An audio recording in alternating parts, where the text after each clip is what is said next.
ಆಡು ಮುಟ್ಟದ ಸೊಪ್ಪಿಲ್ಲ ನಿನ್ನ ಮೆಚ್ಚದವರ್ಯಾರಿಲ್ಲ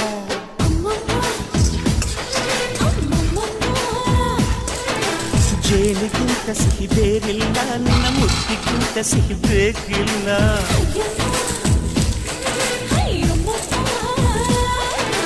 ಕಣ್ಣು ಕುಕ್ಕುವ ಬೆಚ್ಚಿ ಬೀಳುವ ಅಂದವಾದ ಹೆಣ್ಣು ರುಚಿ ರುಚಿಯ ಬಾಯಿ ಚಪ್ಪರಿಸ ಸಿಹಿಯಾದ ಹೆಣ್ಣು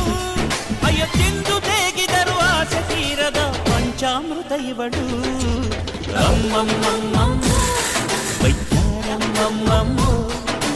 ಅಮ್ಮಮ್ಮಮ್ಮ ಸಿಂಗಾರಮ್ಮ